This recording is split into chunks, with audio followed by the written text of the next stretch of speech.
Hi, good evening, everyone. It looks like we have a quorum, so we can begin. We might have another commissioner to join at some point, not sure. Welcome. This is the November 2024 ANC 1C general meeting.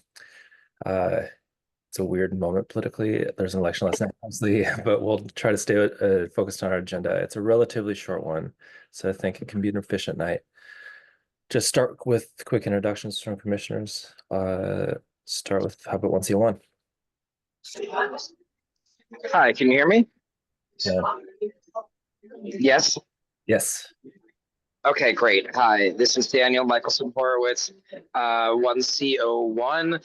That's the southern end of the neighborhood between Wyoming and Florida, and then on the east side, also Florida, and on the west side, Connecticut and Columbia Road.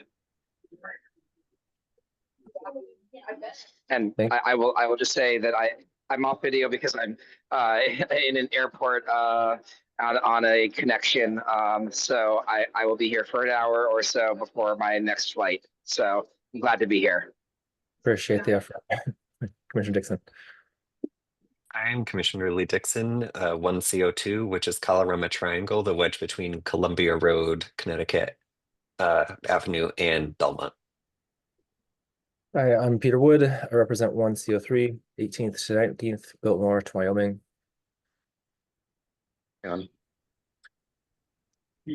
Sorry, hit the wrong button. Commissioner Joe Van Wy, 1CO4, the northwest corner of the ANC, from 18th and Columbia up through the park and up to Adamsville. I think it's 1CO6, yeah. Yeah, Margaret. Hi, Commissioner Laughlin, 1CO6, the northeast part of the Adams Morgan community. Hey everyone, Commissioner Jake Valaschini, 1CO7. That's from 18th to 17th Street, roughly from Florida north to about Columbia.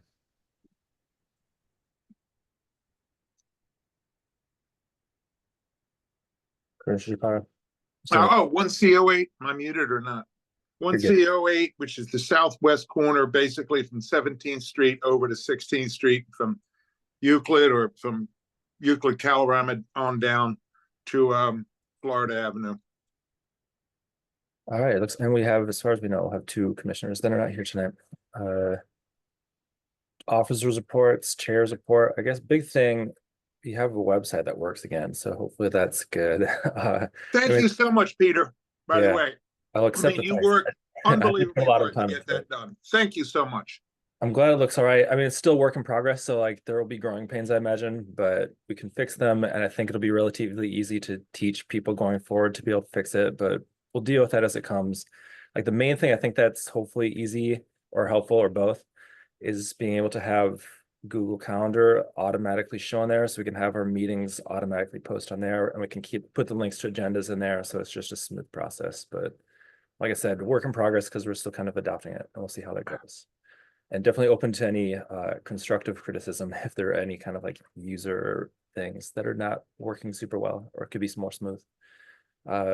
Besides that, elections were obviously last night, so we're soon to be in a transition period that entails other things that we don't really have to discuss here, but I think it's worth noting that we're at the time of the 2-year term.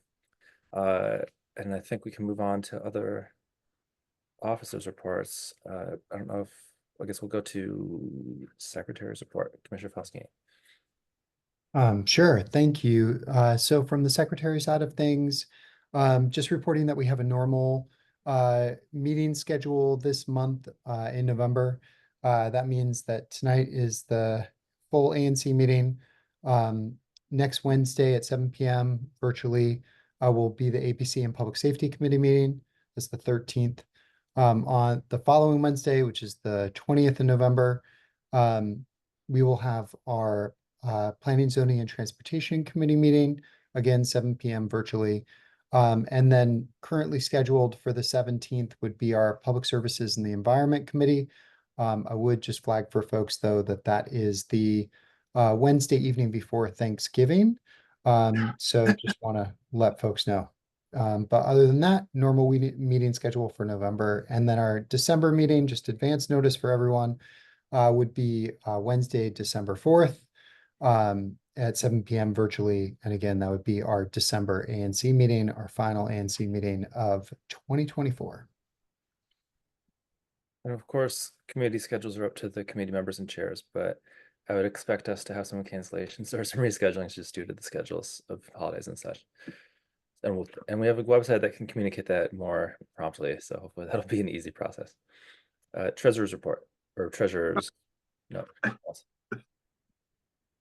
As of October 31st, we had $5,755.61 in our checking account. We do not have a savings account. We have submitted all requirements for a 2025 allotment or 2024 allotment, which they are shorting us on, and our 2025 allotment to the Office of ANC.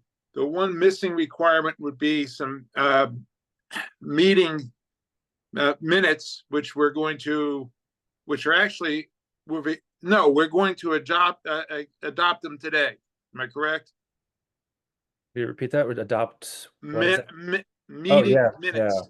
Yeah. So we have to adopt those and then send them to them, even though they don't reference it, because all the treasurer's reports and quarterly reports and consent agenda. In addition to that, we have 3 items outstanding that are owed to us.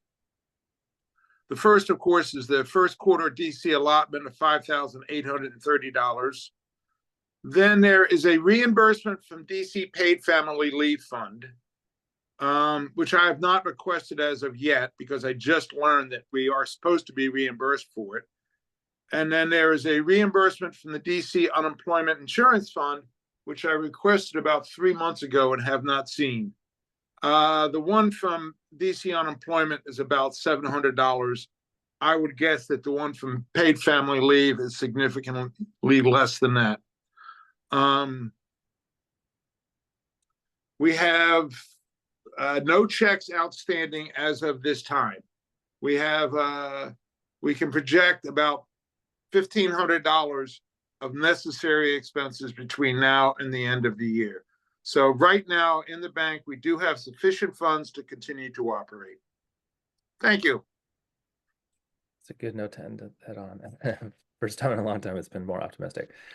One question, have we had to take any action on the PO box? I know we discussed this before. I've not paid for the PO box. My key still works. Don't ask me why they haven't shut it down. Okay, that's good. That's what, just making sure. We don't get anything there. I mean, it's, you know, it's a rare thing. I mean, like literally junk mail once a month, every 2 months, there might be something that comes there. That's what I thought, and I can discuss it at more length, I guess, later. But that's related to one of the agenda items tonight, so that's why I ask. Okay, let's go to commissioner updates. If you're a chairperson of a committee, any notes on the committee as well? I guess we'll start. Let's go in. How about reverse order now? 108. You ready? 1C08. You ready? Let's go to 1C1. Sorry, you have food in your mouth. Hi, everyone. So no big updates from 1C01. We had an amazing Porch Fest on California Street. Thank you to everyone who made that happen. Of course, in the entire ANC, but also in my SMT. And then I want to note we did have a school improvement team meeting regarding furniture, interior of the Adams school. So if you want to find that information, the meeting was reported. And that's the big stuff. I'm still following up and trying to get information about potential construction timeline for the Universal Towers north and south, but financing is not quite in place. So let me know if you have any questions. All right, I think we got most of that. Thank you. Commissioner Dixon. So for the PZT committee this month, we did approve a resolution regarding the Streeters program, which we'll talk about later. And in my district, there are still ongoing problems with the 7-Eleven. I've been receiving a lot of emails and texts and phone calls about it. Just yesterday, there was what appears to be like a fryer oil removal from one of their machines. We don't even know if they have a fryer, but that started at 5 a.m. They ran a hose into the 7-Eleven. It woke everyone up in the neighborhood. And so I got multiple emails about that. They've been getting deliveries past 10 o'clock multiple nights a week. So I think the next course of action is I'd reach out to some sort of DC agency to see if there's any ways that we can start fining them for this, or I don't know if there's a way that we can actually get them to reduce their operating hours to normal business hours and not 24/7. But we're going to start looking into other options. And that's all for me. Yeah, thank you for that. 103, I mean, also Porch Fest was something that happened here. I think it was really popular and there was good weather and that was great.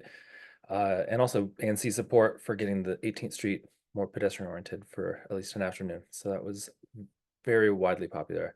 Columbia Bus Priority Project, I think most of the 1CO3 part is done as far as I know, although I'll believe it when I see it because they've ripped open the road that they repaved for other projects, them being just DC government in general.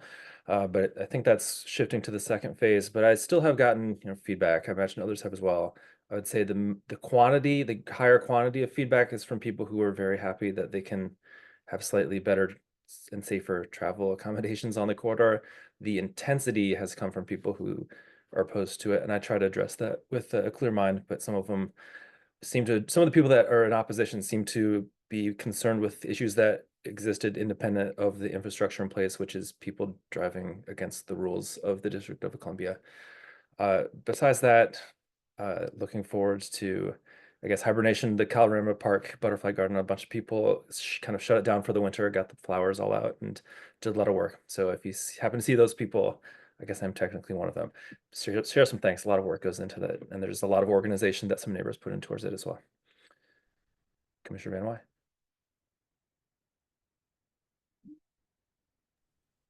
Hey guys, sorry, I was just finishing up dinner.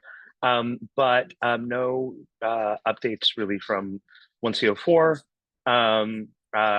Here, Porch Fest was a great time. I was unfortunately out of town, but all the photos I saw were pretty lively and exciting. And otherwise, it's been fairly quiet in our sort of sleepy residential part of the commission. Commissioner Laughlin.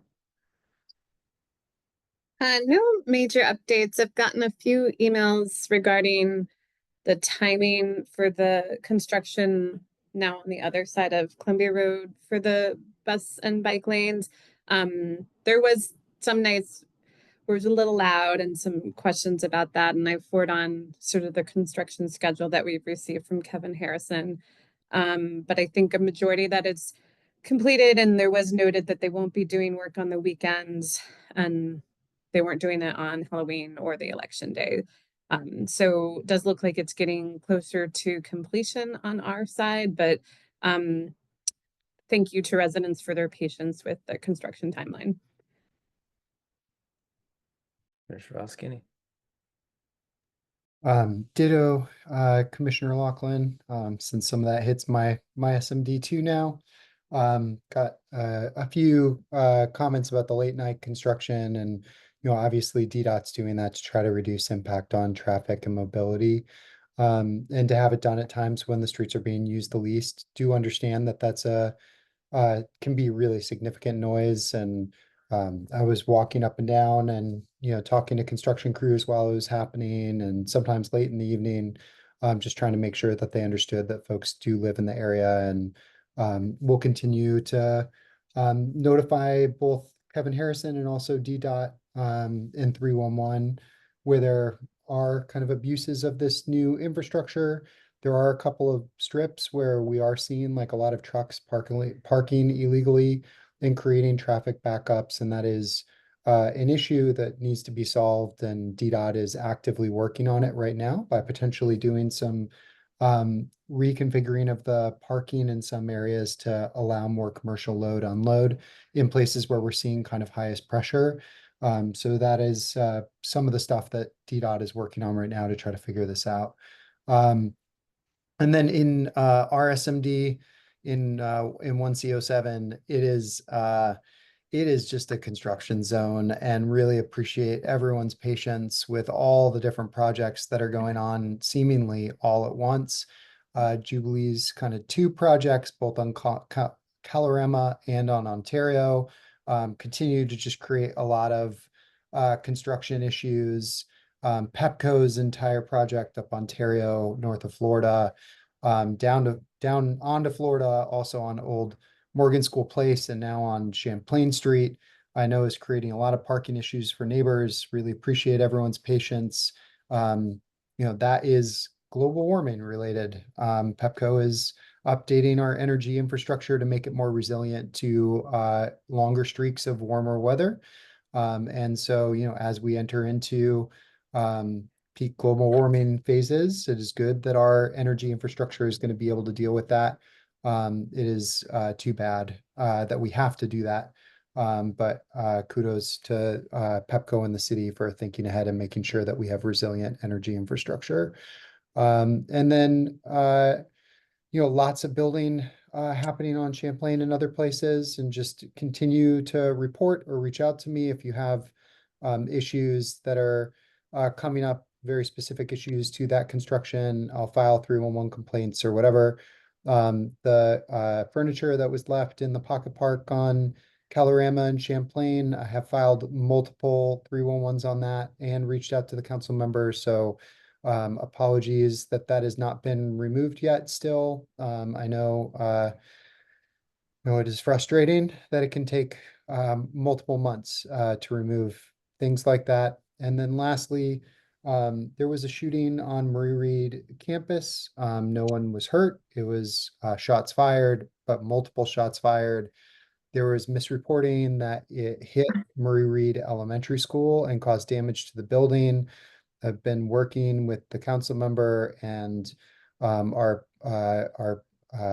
police and the principal to track this down, and also make sure that in the future, if there are any sort of reports of a shooting hitting any school infrastructure, that the police will immediately reach out to the school and work with them to track down if and when that happens.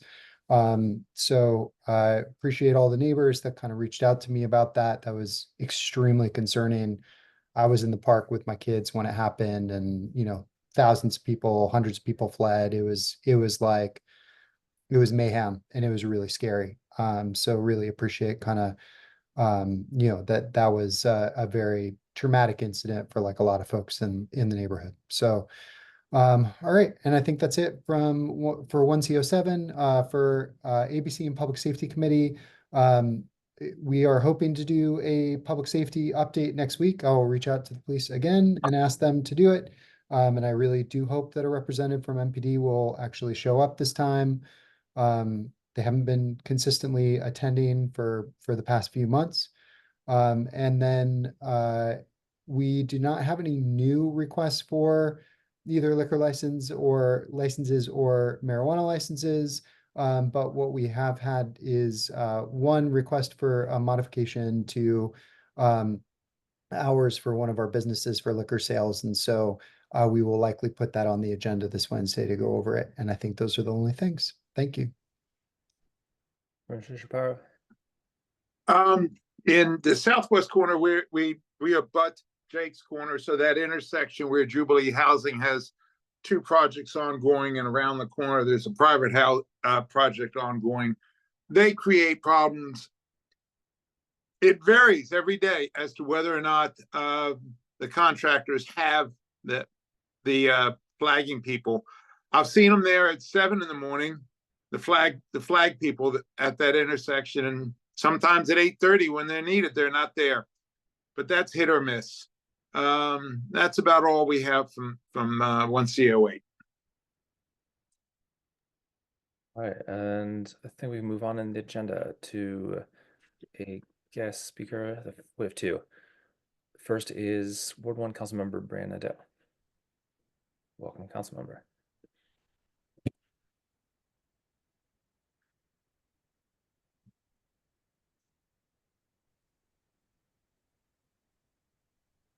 How are you doing?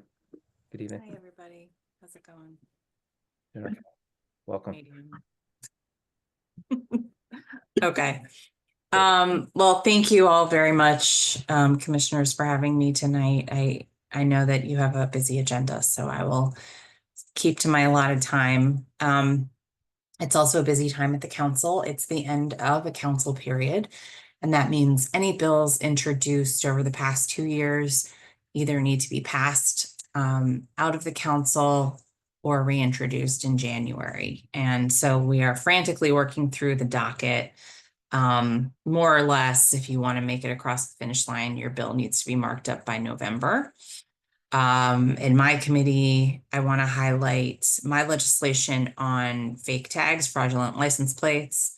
Short version, this will hold drivers and vehicle owners accountable and give greater authority to DPW to tow cars with fake tags and go after those who sell them. Our markup is on November 14th. And I do anticipate we will get it passed before the end of the council period. It's been taking a while because we are essentially rewriting the entire code to make it very clear what needs to happen when DPW encounters this and what aspects of the code govern this law. It's actually 26 pages long, which is a pretty long bill. So under current law, even a vehicle with no license plates can't be towed until it has 2 or more unpaid tickets.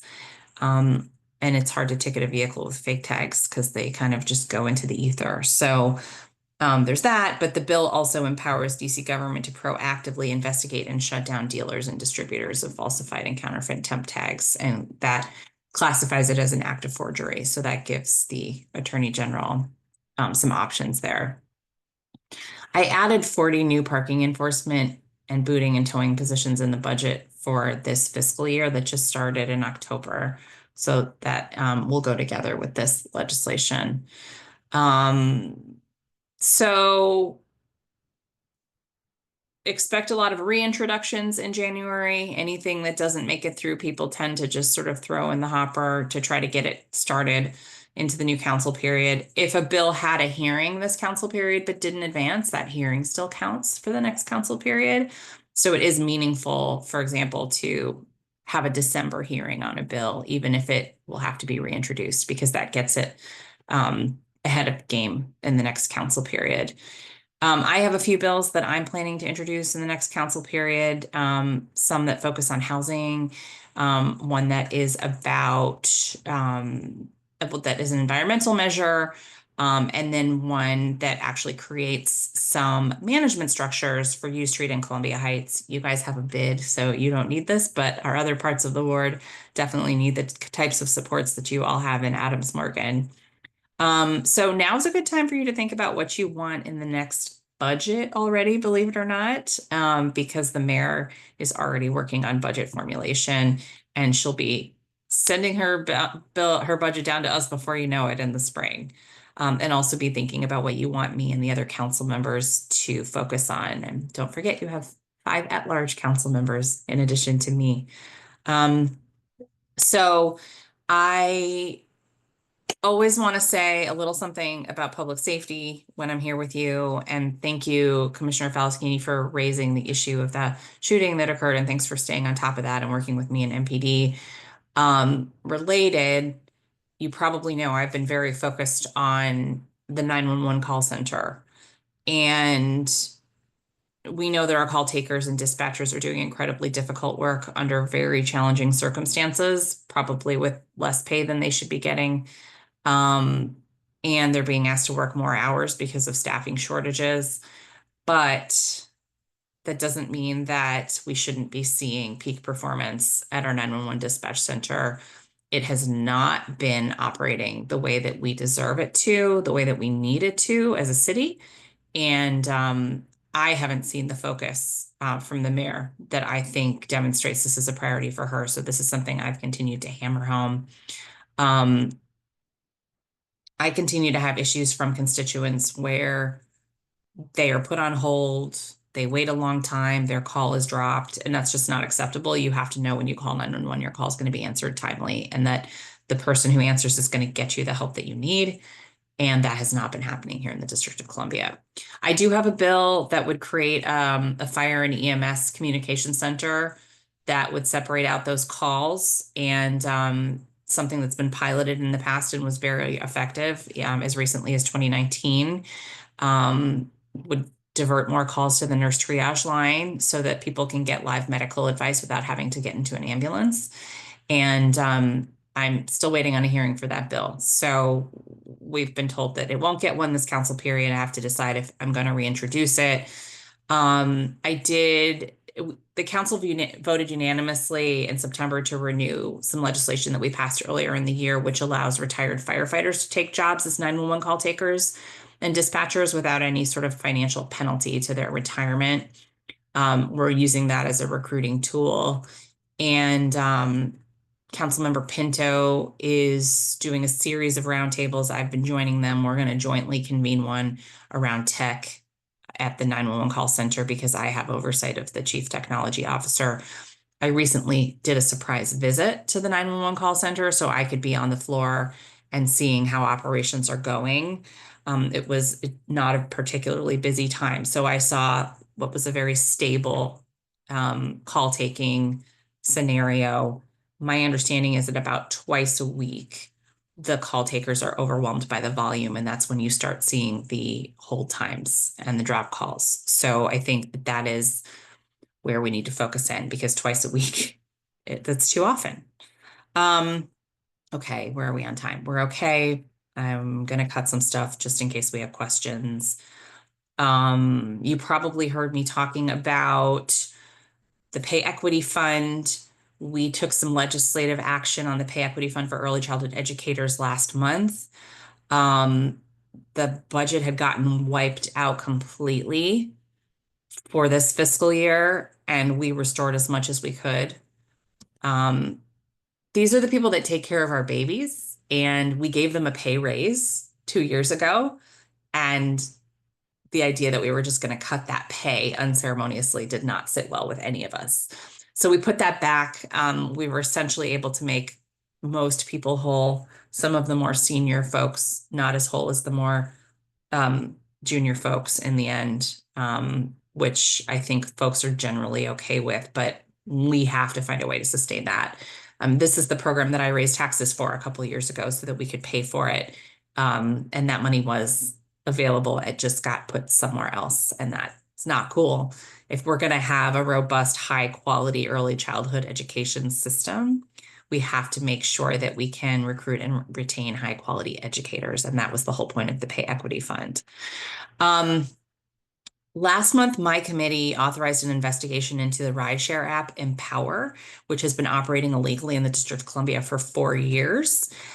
They currently owe the district more than $100 million in fines. Every day they operate illegally, they are fined tens of thousands of dollars. There's a cease and desist order against them. We are in court right now. They would have you believe that they're a new and different company, but they're essentially running Uber and Lyft, but not legally. And they're using the same playbook that Uber and Lyft did 10 years ago. And it's not cute. And this is a PSA, Empower drivers are not required to have a certain amount of insurance. There's no requirement that they are licensed drivers. There's no standards around their vehicle. And if something happens to you in an Empower vehicle, you have essentially no recourse. So please be careful. Remember, taxis are a safe and affordable option, and many of them are on the Curb app now. So if you're trying to save money using for hire vehicle and you're feeling the Uber and Lyft blues, please consider using taxis. They're still out there and they're running around the city and they'd love your business. And they are price regulated by the District of Columbia. So my investigation is going to examine the extent of Empower's violations and the impact of its continued operation on riders, operators, and the entire industry. They're doubling down. They've been like picketing me, and they have a mobile billboard that a picture of me as a marionette with the Uber controlling the strings. It's very cute. Okay, so to wind down, there's a number of projects that you all mentioned already in your remarks that I don't need to get into, but I'm happy to take questions on anything happening in 1C. I've been very supportive of the Columbia Road project because it's making our bus more reliable. And we know people in Adams Morgan and all across the city rely on those buses.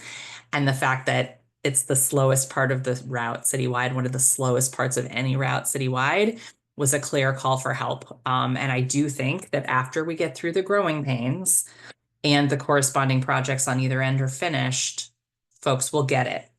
But until then, we'll keep helping people understand the importance of the project.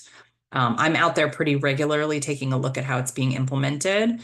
And I know you're out there every day. So just know that I'm constantly monitoring this and probably getting all the same emails that you are.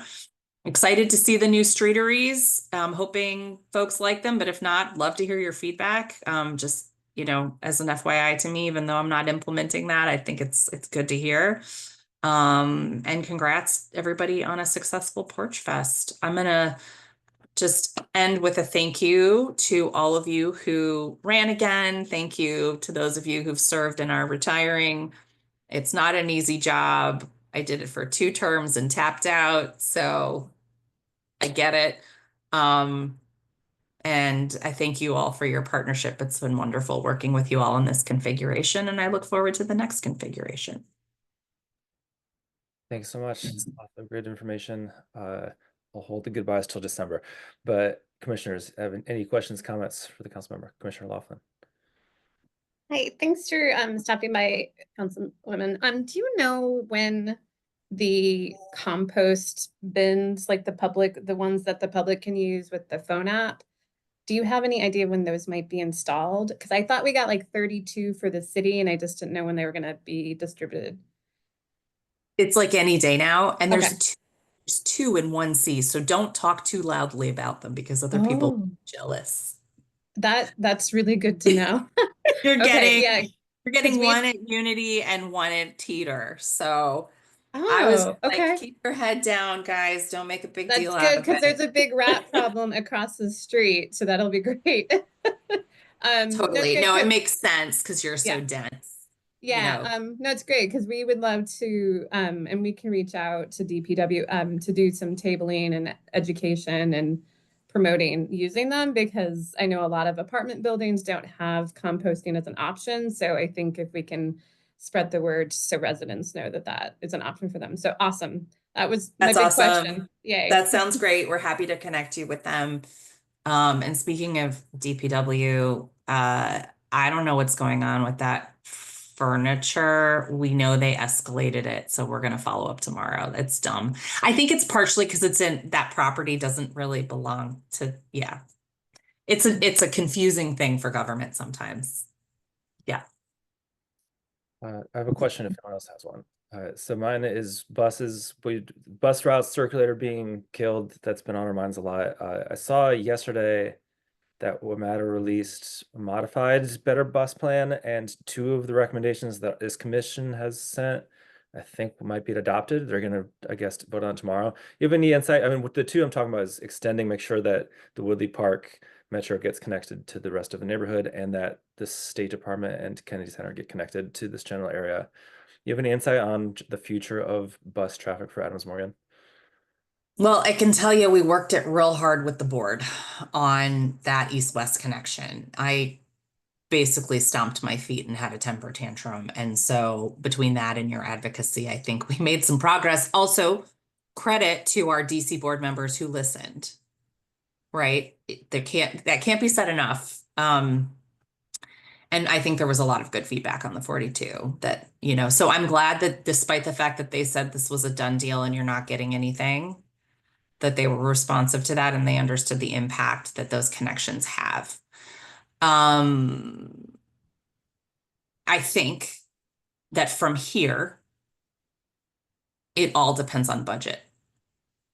It depends on what we do as a region, which is an ongoing conversation in terms of, is there a dedicated tax? Is there something like this that can allow us to build out? Because the reason we got the Better Bus Network that is before the board tomorrow is because that's what we could afford with the money that was allotted, right? And there is a, plussed up version of that they just don't shop around because it's not financially feasible. So I think if we can find more revenue, that could help.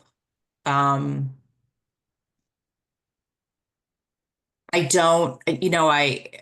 revenue projections are leveling out right now. And with the change in the presidential administration that is hostile to the District of Columbia, there could be draconian cuts that we would experience and have to absorb across the board in all kinds of federal funding buckets. So I think we're going to just need to stay tuned, but the answer is money. Yeah, that makes sense. I imagine the word austerity is something that DC residents are going to have to, again, deal with quite a bit in the near future. So yeah, you know how much I hate that word. yeah. So here we are. Let's go. Right. Any questions, comments from anyone else, commissioners, attendees? All right, thank It's you the so much. Q&A. Oh, there's one. The WMATA budget or the DC government budget. We were talking about the WMATA budget. Looks like there's one hand from a person in attendance. Jean. Hi there. Can you share more about the MPD loudspeaker at the 7-Eleven on Wyoming between 19th and Columbia, such as why the location was chosen and whether it is permanent? Great question. There was a very active group of residents who advocated for that. Because of the activity that was happening at 7-Eleven. So that was placed there in direct response to those requests. And, I think if the community then decides they don't want it, then that is also, feasible. It's temporary. And MPD is looking for alternative locations that still sort of help address the underlying concerns that Commissioner Dixon raised, and more. And so yes, the answer is it's temporary, but it was put there upon request. All right, thank you for that. Anything else? Looks like we're good. Thank you so much for your time. Appreciate the updates and good luck with whatever is about to happen for all of this, right? All to us all. Thank you. Have a great meeting tonight. Thanks, everybody. Good to see you. Appreciate it. All right, next on our agenda is, I believe it'll be a brief update, but an update from Ward 1's State Board of Education representative. Oh, cool, he's in. Ben Williams. And I think some DC Public Schools representatives as well. So if you're here from DCPS, please raise your hand. We'll get you. There we go.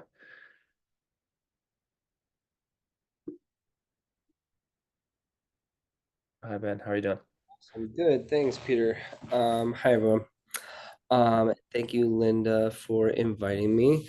So yes, I wanted to just give a kind of brief update with the new DCPS middle school that's going to be occurring. So right now I pushed out and have been working with Brianne. It's easier sometimes to send things out through her newsletter. So I had sent out a survey through her newsletter and also posted it on Twitter. I'm happy to also do a better job of sharing things directly with the ANC to send things out that way. But essentially, there's a new middle school that's slated to open in school year 28-29. It's currently being called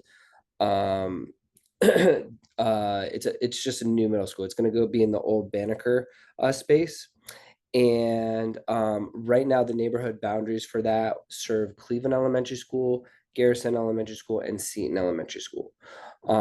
So the Cardozo High School is essentially being phased out with their middle school program because it's an education campus. So the middle school is being phased out, and that is going to be directed to a new middle school. Right now, Tubman is currently using the building during their renovation. And then after their renovation is complete, there will be continual updates to the building before it formally opens in the school year 2028-2029.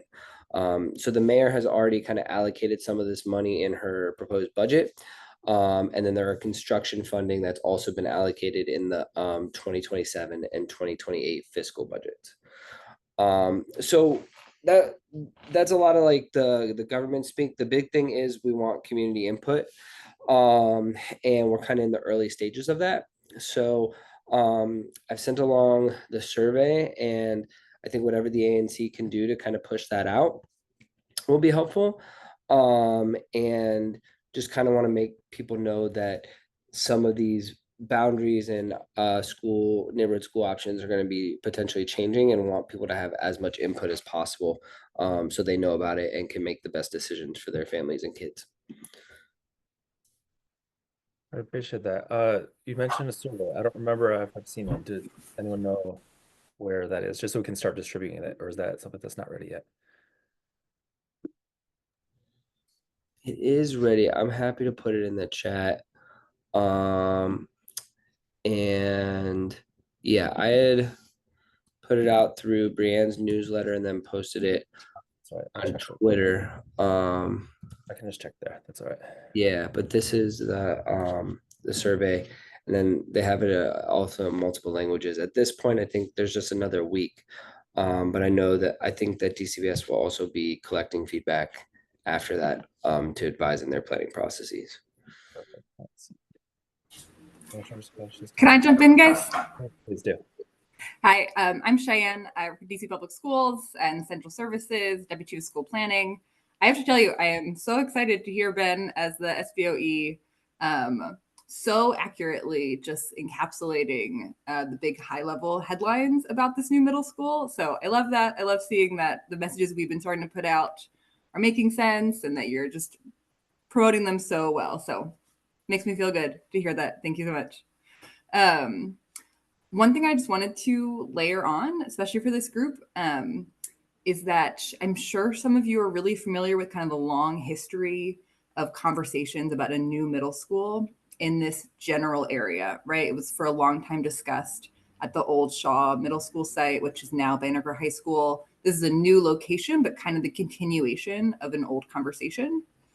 And I just really want to talk to some parents who've been involved in that long conversation. And something that I'm really anchoring on is that this middle school's construction funding has been in the capital improvement plan budget for at least 3 years now. We feel really good about that consistency. We're getting really close to design starting in 2025, 2026. And so that makes us feel just very confident to be able to reassure parents whose kids are currently in second grade or below that like this middle school is opening. We are doing this. Get ready, get excited. That's good. That was one question I had, which is related to what the council member said, budget concerns looking forward. Is that something that it sounds like as far as you can control, you're relatively stable? It's a good thing, right? I do feel good about that. You know, nothing is guaranteed. This group knows that very well when it comes to budget.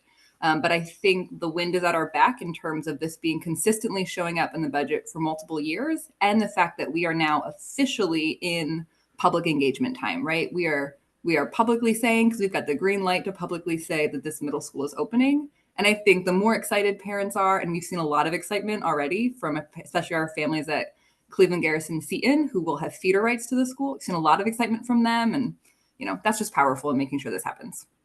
Yeah, that's definitely encouraging. I think we all know education is often, far too often, on the chopping block. So hopefully that's not relevant to this discussion. Commissioners, any other comments, questions? Commissioner Paskin?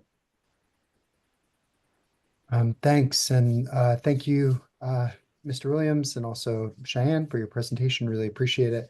One of the things that I know folks over in 1C are thinking about is the Spanish dual language program.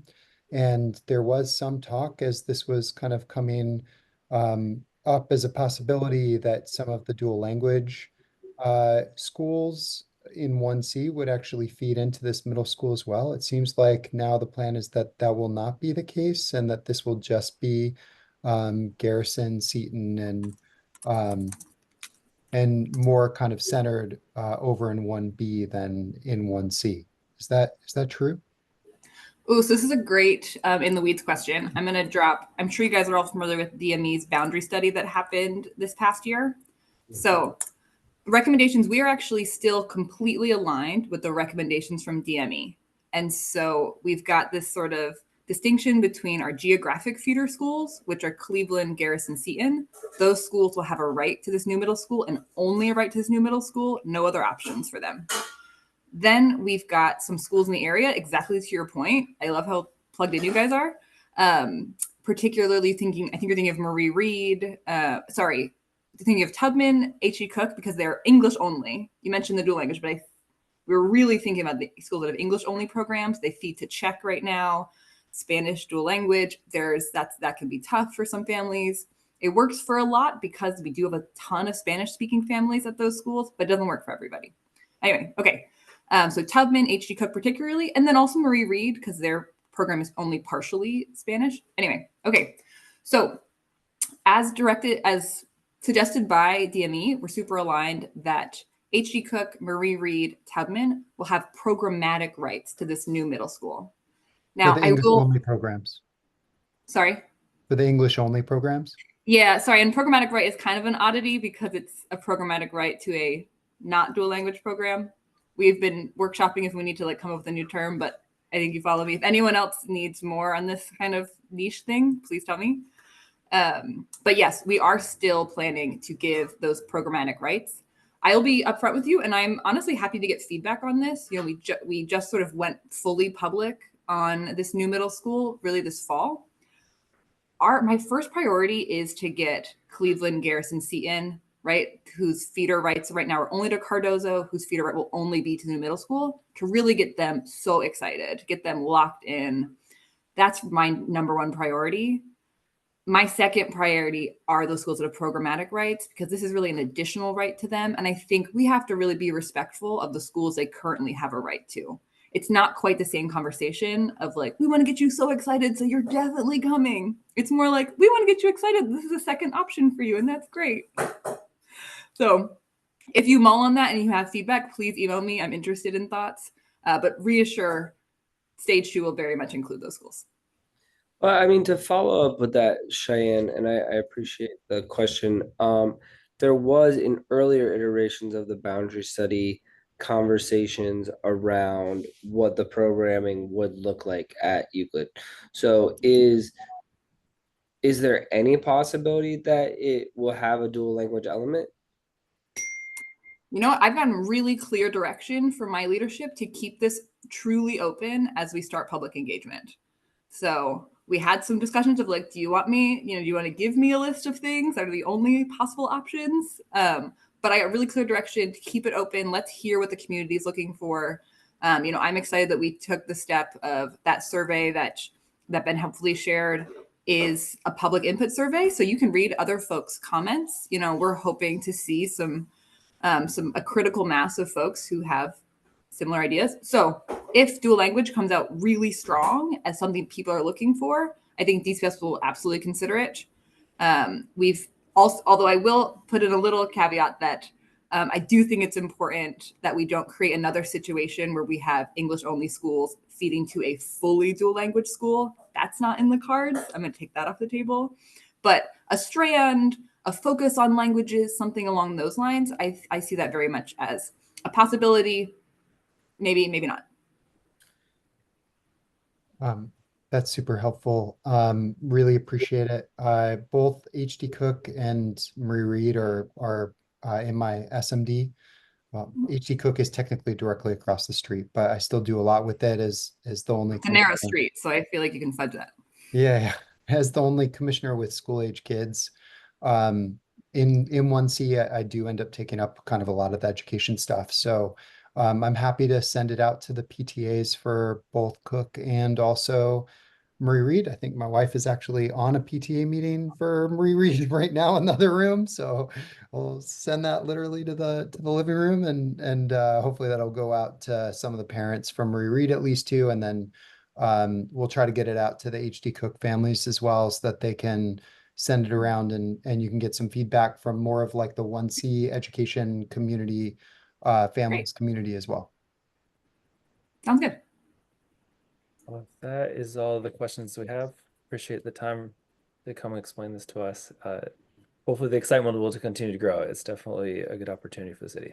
And I appreciate your work and everything. Thanks, guys. Have a nice night. And next on our agenda, public announcements. As always, please try to keep your comments brief and relevant to this month. And if you're here to discuss a specific agenda item, just please wait for that agenda item to come up, which will be just like 5 to 10 minutes from now or less. Let's see, first, it looks like when it's going to be firsthand. Hello, good evening, everybody. Welcome. How are you doing? My name is Patrick, and I live in the Montello condo building right across from the 7-Eleven. And unfortunately, although there are a lot of good initiatives going on, I'm here to speak on some of the issues with the 7-Eleven, ongoing issues. So I moved into this building 2 years ago, and I remember speaking to the commission previously about the 7-Eleven, and I'm back because the incidences have increased in frequency. And these are incidences of both individuals who are not affiliated with 7-Eleven who are loitering and harassing people and physically attacking people, as well as stalking and, different types of harassment of people outside of the 7-Eleven and infractions by the 7-Eleven itself. So to be brief, speaking on the individuals who are loitering, it's very clear that they are not unhoused, that they are living in a nearby apartment building, and they are loitering outside of the 7-Eleven due to the expectation of monetary gain. So they are holding the door for people and then asking for money, or they are verbally harassing people and asking for money. And even as I say this, there's a man who's been there since 5 o'clock, pacing back and forth. I know that because I purposely went to the other side of the street to walk home, which is, a very sad thing to do in a neighborhood that you love. But I work from home, so I see these people kind of spend all day outside of the 7-Eleven and then go home. The second instance I'd like to speak about briefly is the deliveries. So due to 7-Eleven's delivery structure, they have to do daily deliveries, and they've been doing them exclusively during the time when the decibel level needs to be below 70 decibels during the weekdays in the District of Columbia. Also, they're breaking the engine stalling ordinance, which is in the District of Columbia for environmental protection. They basically stall their trucks for 30 to 45 minutes every time there is a delivery, even when they're not using equipment that requires the engine to be on. So those two things are happening in tandem, and it's becoming to the point where, losing sleep, might have to, do something for insomnia at this point. It's quite dire. And I do want to make a comment that I understand there's a lot of initiatives going on, but I remember 2 years ago when I joined the neighborhood, there was a town hall because there had been 2 break-ins during a 2-month period. And the 7-Eleven has daily occurrences, not just of ordinance breaking, but of harassment and, pretty scary stuff that's happening right in front of the 7-Eleven. And there's been lukewarm response. So it's quite disheartening to not be able or not feel safe to walk across the street. When the bus stop was there, I would walk down the street to walk to a different bus stop so I wasn't harassed. And I just want to make it, again, apparent that it doesn't seem to be the incentive of the 7-Eleven to fix any of these problems, although it is affecting the residents who love this neighborhood. I just wanted to make that known to the commission as it stands. Thank you. Thank you for those comments. I mean, definitely agree that walking down the street should be safe for everyone. We'll say I know Commissioner Dixon, and I think Commissioner Michelson Horowitz have been able to be on some calls and putting pressure along with the council member's office.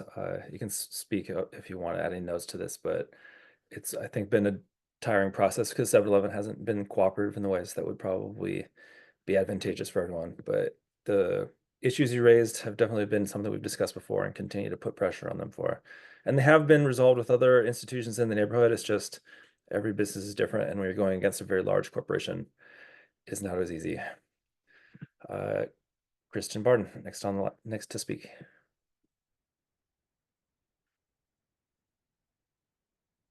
Commissioner Shapiro, you had your hand up for a second.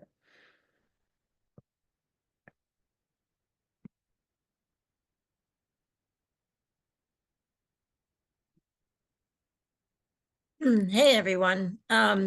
Sorry, it always takes a minute to get back up here. Yeah, sorry if I'm a little low energy today. I think we're all feeling that way. So thank you all for the kind words about Porch Fest on Saturday. So glad we did that before the election. Because it was a really jubilant event, and I think I don't think there were any police incidents, at least not that I'm aware of. So that's always great. We did get some feedback about the need for porta-johns. And that's something that we've been talking about for years, actually. And it's really not about the money. It's really about where do you put them? Because of course nobody wants a porta-john, near them, right? So it's like not a pleasant thing. So we're still figuring that out, but we do understand, that the event is at the size now where we really need them. So I think we're going to talk to Jubilee and see if we could put some in that alley right behind the building. They'd have to take down the rest of the fencing in order for that to work. But we have some time because the next Porch Fest will be probably May 3rd. So if you want to mark your calendars, that first Saturday in May. So that's something that we want to figure out, is where to put them. So where they, will be accessible, useful, right? But not in your face. So that, and then the trash management also, we think we're probably going to have to get a packer from DPW that will go around the neighborhood to various locations and pick up trash. So because we really got very little support from DPW, organic support from them for this event. So I think we're going to have to pay for a packer for the spring. So it's fine. Lessons learned, right? But anyhow, if folks have more feedback that they'd like us to consider, please let me know. This is a super fun, great event for the neighborhood. And it's become really important for the businesses. So we want to get it right, we're always open to ideas. So, but the pedestrian counters, just to give you a sense of the scale, we had 54,000 last fall. In the spring, because of the drizzle, we only had about 35,000, but this time we were back up to 52,000. So it's a lot of people. So it's great. So some of our upcoming stuff as we go into the holidays, we're going to be bringing back the All I Want Is You holiday display in the plaza there in front of Truist Bank. So that's the giant trees that you can walk into, and the words that say all I want is you. And then we're going to do a tree lighting ceremony on Thursday, November 21st, right before Thanksgiving. That'll be from 6 to 7:30. We're going to have the Grinch there to help light the trees. We're going to have some music, but I got you covered. And I think we're also going to have some hot chocolate and hot cider. And then on Thursdays after that, skipping Thanksgiving, but on Thursdays after that, before Christmas, we're going to also do some activations there around the display with some fake snow and some carolers and the like. So it'll be an opportunity to come and take pictures and get into the holiday spirit. So that's coming up. We'll also be installing the decorations on the light poles like we've done in the past as well. So you'll start to see those go up in the next couple weeks.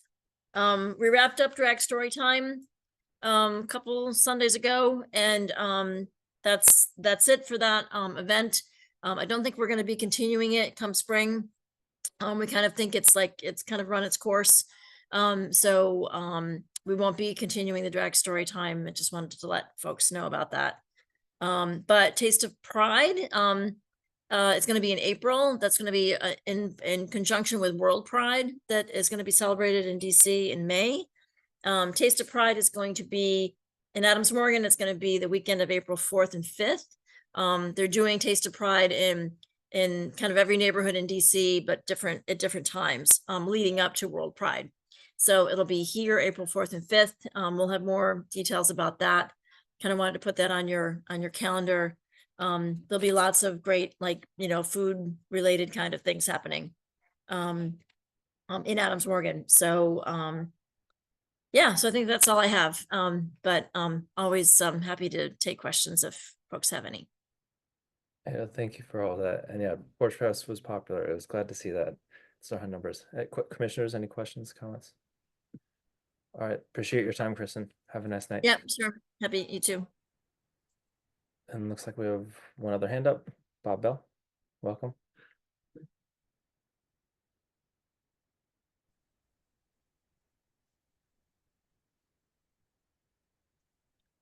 Hi there, can you hear me? And how are you doing? Oh, great. My name is Robert Bell, and I'm the immediate past president of the HOA at the Montello, so 1901 Columbia. We unfortunately have to deal with most of the issues at the 7-Eleven there. And I just want to give a real brief history of what we've done. We reached out to Councilmember Brianne Nadeau's office in June regarding the issues, and she put us in contact with Kristen, and Kristen was very helpful to liaise with the 7-Eleven. We did not get a lot of response on that. And we worked through July and August to get MPD to assist with some different methods of dealing with some of the issues, including the loitering. They did put up the post with the camera, which seems to be not helping actually whatsoever. I sent Jerry Clark in Brianne Nadeau's office an email last week detailing an incident where someone was yelling and screaming and assaulting people, actually a video of it, at the 7-Eleven at 5 a.m. So we're very concerned that some of these things that we've tried to work with 7-Eleven have not worked. I'm just noting here, this is an R, I think it's 4A district that we're in. And somehow there's a variance that 7-Eleven has gotten to operate a commercial establishment there. So I'm investigating why that was given, when that was given, and what they're allowed to do, because this is an incompatible use with this neighborhood at this point. I appreciate that. And as said earlier, definitely something that several of us have been paying attention to. Obviously, we want to have it resolved already, but we'll continue to work towards that. Thank you very much. Next on the agenda, consent agenda. So yeah, we have a bunch of minutes. If no one has any issue, if someone wants to take one off and discuss it, that's fine. But if everyone's all right with it, they'll be adopted as so. And we'll accept it as that. And we can finally get several months of minutes posted on our website, which is now functioning. So hopefully that'll help with some of the treasure stuff too that we discussed earlier in the meeting. Our regular agenda, just not a ton of stuff coming from any of our committees. So just a couple of items tonight. One was a resolution that was passed by the Planning, Zoning, and Transportation Committee last month. Commissioner Dixon, anyone who is best prepared to introduce this? I can introduce it. So the PZT committee met at this past meeting to talk about the Streeteries program, the pilot program on 18th Street. And that program, a few things are different from the previous Streeteries that were just business created, and that it's a very specific size for parking spaces. It has a like lip that connects the sidewalk to the actual deck so that there's opportunity for water to flow through it, so it's not collecting stormwater. And it has its own like tarp over the top that can be retracted. The businesses are allowed to decorate them as they see fit, as long as it's within compliance. And so we wrote this resolution, which I shared with you 2 days ago. One thing that we did notice is that in the guidelines with these new streeteries is that you're not allowed to extend them out into bike lanes. However, they're already infringing on their own rules and extending the Jersey barriers and cement blocks out into bike lanes. So we wanted to add that into the resolution to ensure that that was noted for, I think it's DPW. And that's all I have to say. If there's any other commissioners that are on the PZT committee that have anything to say, feel free to speak up. Looks like one just is about to be airborne, so he will not be commenting. Commissioner Faustini. Just wanted to thank Commissioner Dixon for his work putting this resolution together. It looks fantastic, and I look forward to supporting it. One really small observation. I might just have been an oversight on accident. I think in the be it further resolve clause, it says be it further resolved that the chair or any city commissioner of ANC 1C02, so it'd just be ANC 1C. If not, that's okay. I'm just clarifying. It's 1C. Yeah. Okay. Not a huge detail, but just to make sure we get our details straight. But yeah, echoing what Commissioner Faustini did. I know these things don't write themselves, and it takes time and energy. So I really do appreciate that. Because it's of course a good thing to have streeteries come in. Well, I think so, but that doesn't mean they're perfect. Any other comments, questions, commissioners? Those in attendance? This came with support from a committee, so no second is needed. I will move that we pass and distribute this resolution. Who should we send this to? Anyone have any suggestions who this would be best targeted towards? We can discuss it elsewhere if no one has an idea right now, but I would assume. I'll forward you the email from DDOT requesting feedback from advisory neighborhood commissions on the proposed guidelines. Sounds great. All right. All those in favor of passing this resolution, say aye. Aye. Aye. Aye. Any opposed? Any abstaining? Pardon me. The motion passes 6-0.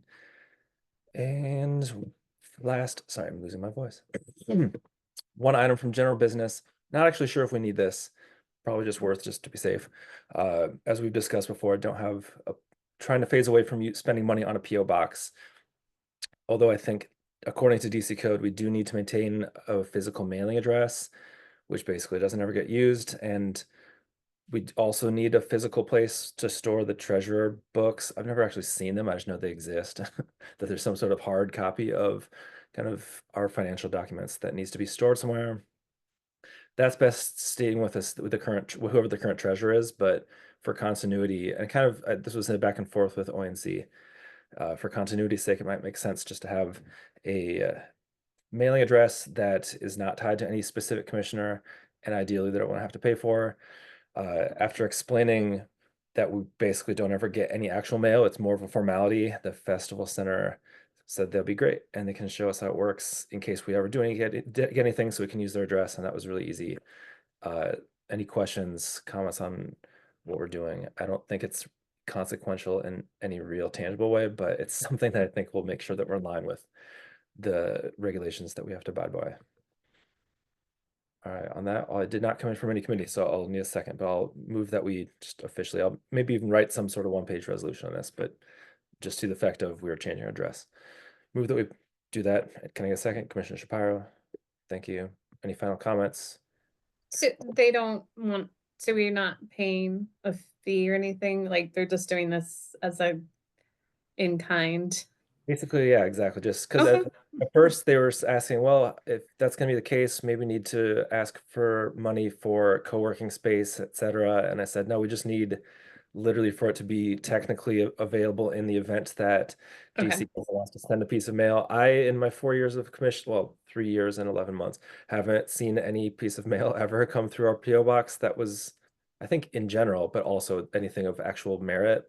It's always Right. electronic mail, so I don't think it matters. But yeah, that was like a brief conversation, and then I said, we don't have a budget for that. We're trying to actually reduce our budget, and then explained it. And he said, oh yeah, that sounds fine. We should have a little basket. If something ever were to come, we can just put it in there. So I think it should be okay. No, that's very kind of them. Commissioner Shapiro, you're on mute if you're trying to speak. Commissioner Shapiro, I see your mic. Thank you. There we go. As long as we don't have, over the last year and 11 months, the only significant mail that we have gotten related to employees. Since we no longer have employees, it really is not an issue. If in the future, a future ANC should want to have employees, they can deal with it then. That's a good point. Yeah, we'll see how it goes. I mean, based on our experience with that stuff this term, I will, into the coming term, recommend that we do not make that change, but that's a conversation for another day. All right, the motion on the floor is to change our address. All's in favor, say aye. Aye. Aye. Hi. Any opposed? Any abstentions? Passes 6-0. I believe that is the extent of our agenda tonight. Thank you, everyone. Get some rest.